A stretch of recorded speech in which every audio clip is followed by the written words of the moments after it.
Well, hi, everybody. I'm back with my look at John, the Gospel of John. And I was thinking, I'm getting kind of bogged down in John 5. I'm feeling like, am I ever going to get through this? But, this is really a foundational kind of dense, full of detail kind of thing. And once we get through this, it's going to get easier and more exciting because we're going to get into the miracles and all that. But this is where John wants to start because, of course, he wants us to know that Jesus believes, or that when we believe in Jesus, we are putting our faith in God Himself. And this is why his conversations with the Pharisees are so very important, because he explains to them the relationship between him and the Father. Now, he just did the miracle of the man by the water and healed this paralyzed man. And of course, the Pharisees cared more about the mat that he picked up on the Sabbath and the fact that the healing was done on the Sabbath, which was against their rules that they had made up to fulfill the Sabbath law that Jesus had, or that God had given them. But what Jesus is doing, he's setting out proofs that he is indeed the Son of Man and also the Son of God. And remember, we said he talked about three different ways that that were proven and that they correlated with things in the Old Testament. That he would be a healer, that he would have the power to judge, and that he would give life. And right now he's going to talk about giving life. And what I was thinking about when I was reading this, remember, this video is not like a theological thing where I know all the answers. It's just my thoughts. So what I was thinking about when I was reading this is like Jesus is a great lawyer presenting the arguments and the facts right out. Think of like Tom Cruise, in as Lieutenant Kathy in A Few Good Men, or Matthew McConaughey in A Time to Kill does a great soliloquy, lays it all out, like his summation, or maybe Paul Newman in The Verdict is another great lawyer scene, or of course the one that we all love, Atticus Finch, played by Gregory Peck in To Kill a Mockingbird. Really, really great lawyer summations. Or maybe you watch Perry Mason. He does a few good ones too. But this is Jesus laying it all out like he's a lawyer in a courtroom, saying, here is the proof. You can't help but believe. So let's listen to what he says, starting in John 5, verse 24. Okay? I tell you the truth. Those who listen to my message and believe in God who sent me have eternal life. They will never be condemned for their sins, but they've already passed from death into life. I underline that because it struck me, eternal life doesn't start when we get to heaven. We have eternal life right now. Our life as we live it right now is leading up to our eternal life. Our bodies will die, but our souls will continue. And we can live as though we were living eternal life right now. And that means we're changed. We live a different way than we do without that notion, without that knowledge. Verse 25, and I assure you the time is coming, indeed it is here now, when the dead will hear my voice, the voice of the Son of God, and those who listen will live. Interesting. The dead will live. Now, what does he mean by that? I don't know. I read a bunch of things about it, and I'm guessing it could mean a lot of things Jesus says have meaning at different levels, symbolic meaning, and then spiritual meaning, and then physical meaning. So I'm thinking, of course, he's meaning that the spiritually dead will come to life in him. That if we're spiritually dead and we're empty and we're searching and we find Jesus, we have life. Just like the living water that he offered to the Samaritan woman. On the other hand, there are also that he's going to raise people from the dead, because of course he raises Lazarus and he raises a couple of other people, the widow's daughter or something. We might get to that in John. And of course the dead will be raised to life at the last days when Jesus comes back. And even there were dead, I believe, that came out of their tombs at the resurrection, I think, or the crucifixion. I think the resurrection. So there are dead that are going to come alive. But in our lives, we can look at it just from a spiritual perspective, that The time is right now. We don't have to wait until we're physically dead to enjoy the benefits of this kind of spiritual rebirth and life. So he's saying that indeed the dead will hear my voice, the voice of the Son of God, and those who listen will live. When he says he's the Son of God, he's putting himself right up there with God, and the Pharisees are not going to like that at all. This is verse 26. The Father has life in himself, and he has granted that same life-giving power to his Son. And he has given him authority to judge everyone because he is the Son of Man. Don't be so surprised. Indeed, the time is coming when all the dead in their graves will hear the voice of God's Son, and they will rise again. Those who have done good will rise to experience eternal life, and those who have continued in evil will rise to experience judgment. I love how this translation says those who have continued in evil. It doesn't say evil, because we all have evil, don't we? We all make mistakes. We're all sinners. We've all done things wrong. It's a matter of, are we dedicated to continuing in that evil, or are we dedicated to seeking God's way? So those who have continued in evil will rise to experience judgment. Verse 30, I can do nothing on my own. I judge as God tells me. Therefore, my judgment is just because I carry out the will of the one who sent me, not my own will. So Jesus is saying his will is the same as the will of God. They are one. Now, here's how he supports his claim. Here's where I feel like he becomes a good lawyer with a summation. If I were to testify on my own behalf, my testimony would not be valid. Okay, so he's saying, you can say what you want about yourself, but that doesn't really prove anything, really. Okay, but he is talking about testifying, just like a courtroom. 32. But someone else is also testifying about me, and I assure you everything he says about me is true. Now, I'm not sure if he's talking about God the Father testifying about him or John the Baptist. The next verse talks about John the Baptist. 33. In fact, you sent investigators to listen to John the Baptist, and his testimony about me was true. Of course, I have no need of human witnesses, but I say these things so that you might be saved. So here he's saying, I'm God. I really don't need humans to testify about me. I can testify about myself because I could never lie. But because I know you won't believe that, I'm giving you some humans you could see and listen to and believe. Okay? So he's doing that strictly for us. 35. John was like a burning and shining lamp, and you were excited for a while about his message. But I have a greater witness than John, my teachings and my miracles. The Father gave me these works to accomplish, and they prove that he sent me. We're going to be looking at those miracles next, and he's saying it's my teaching and my miracles that show that I have the power of God, and only people who were sent from the Father could do that. So he's saying, first you have John the Baptist. Second, you have the fact that I'm going to do miracles and the fact that I teach with authority because God gave me that authority, because God and I are one. This is verse 37. And the Father who has sent me has testified about me himself. You've never heard his voice or seen him face to face, and you do not have his message in your hearts because you do not believe in me, the one he sent to you. You search the scriptures because you think they give you eternal life. But the scriptures point to me. Yet you refuse to come to me to receive life.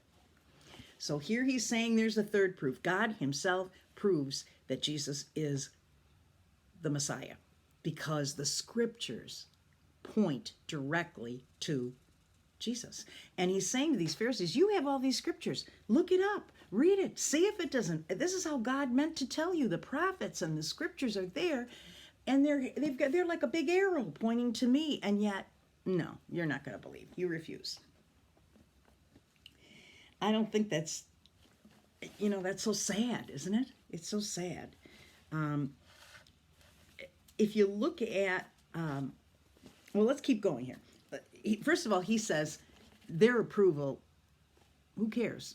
Who cares if people approve of you? He wants to please God the Father.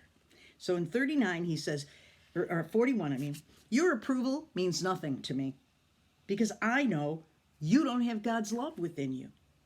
For I have come to you in my Father's name, and you have rejected me. Yet if others come in their own name, you gladly welcome them. So he's saying, because I come and I say I'm from God, you won't accept that. But if some other nice teacher came along and just had some nice things to say, oh, you flock to him. People go to where they want to listen to what they want to listen to, you know? And sometimes they don't want to hear the truth because the truth hurts. And this is what Jesus is saying. You gladly come and welcome somebody else. This is 44. No wonder you can't believe, for you gladly honor each other, but you don't care about the honor that comes from the one who alone is God. Jesus sees right into their hearts and he says, you care about the honor you give to each other. You care about earthly things like earthly praise, the praise of another person. Oh, you're so smart. Oh, you're this, you're that. You know, the things that you get from other people can become so important to you that you forget about the approval of God. And Jesus is saying, I don't care about your approval. All you care about is other people's approval. We got to stop caring about that. We got to say what we know to be true, even if other people don't like it. Because our job is really to prove to be approved by God, not to be approved by other people. Now, I love people. I love being with people. And I spent the majority of my life wanting to be a people pleaser so people would like me and people would approve of me and people would give me praise or think I was a good person or whatever. And it was a frustrating, inappropriate way to live. God made me who I am. And as long as I please him, the rest follows. And when you do that, the friendships you make are genuine, authentic friendships, not based on somebody else's approval. And that's what the Pharisees say. He says, you don't care about the honor that comes from the one who alone is God. You gladly honor each other. I'll give you a compliment. You give me a compliment. We'll build each other up. And then we can get rid of this Jesus guy, you know? Okay, so now we're in 45. Yet it isn't I who will accuse you before the Father. Moses will accuse you. Yes, Moses, in whom you put your hope. If you really believed in Moses, you would believe in me because he wrote about me. But since you don't believe what he wrote, how will you believe what I say? He is hitting them right where it hurts, isn't he? I mean, they think Moses is the ultimate. He's their father. He's the one that brought them out of Egypt. He was a great man of God. And what Jesus is saying is, you know what? You say you believe in Moses, but really you don't even believe what he wrote. So how are you going to believe what I say, right? You're not going to believe me if you don't believe Moses, who you say that you're a Jew and you are, basing your faith on what Moses said, and Moses brought the 10 Commandments and Moses directly talked to God. You're not going to follow what he says, then how are you going to believe what I say? Let's see what Moses says. I had this, I might have it marked over here, I don't know. This is in Deuteronomy 18, verses 18 and 19. And this is Moses talking to the Israelites, giving them God's words. And he said, this is what God said. I will raise up for them a prophet like you, meaning like Moses, from among their fellow Israelites. So he's going to be a Jew. And I will put my words in his mouth. He will tell them everything I command him. So that's what Jesus is saying. I don't say anything that the Father doesn't tell me to say. Verse 19, I myself will call to account anyone who does not listen to my words that the prophet speaks in my name. Now, there's a lot of I's and me's and hims in there. So I want to just go through and make sure I got it right. Okay. I will raise up them a prophet like you. Okay. So God is talking. God is the I, raising up for them a prophet. That's Jesus. Like you, meaning like Moses, from among their fellow Israelites. And I, meaning God, will put my words, God's words, in his mouth, in Jesus' mouth. He, meaning Jesus, will tell them everything I command him. So Jesus will tell them everything God the Father commands. I myself, meaning God the Father, will call to account anyone who does not listen to my words that the prophet speaks in my name. So God says, I am going to call to account anybody who doesn't listen to God's words, which are coming out of the mouth of Jesus who speaks in my name. So this is what Jesus is probably referring to when he says to them, you don't even believe what Moses said. Moses has an arrow pointing right to me. He's saying, hey, God is going to raise up a prophet just like me who's going to talk directly to you. Okay? And this is who Jesus is. And he has laid it out as plain as can be. He's saying, John the Baptist testifies, there's a human. God the Father testifies in the scriptures. That's a divine. Moses is another man, and he testified. He was a prophet. He testified about me. You've got all this stuff that points to me, and you're rejecting. So I don't care whether you approve of me or not, he says to them, because God the Father approves of me. And that's a wonderful whole little section there of Jesus. Can you imagine actually being there and hearing him say those words and being stirred? Like, I go back to the movies again. I remember when Tom Cruise was right in front of the witness stand, pushing at that witness, or when Atticus Finch stood up and everybody in the whole room wants this guy to get off and be not guilty and can see that it's a conspiracy against him. You're moved. Can you imagine 1,000 times more amazing than that if you would have been in front of Jesus when he said these words? How could these Pharisees have steeled their heart against it? I think it's sad that as human beings we can do that, though. We can steel ourselves against the truth. We can push away the truth and see what we want to see. We can choose to go our own way when God is specifically telling us to go a different way. That is something that we all do at times. And it could be about little things or big things. If you feel like you should pick up the phone and call somebody that's kind of maybe alone, and you should maybe say hello to them. And then you say, nah, I'm not going to do that. I don't have the time, or that's kind of silly, or she'll think I'm crazy, those kinds of things. Again, it's not her approval. It's the approval of God that matters.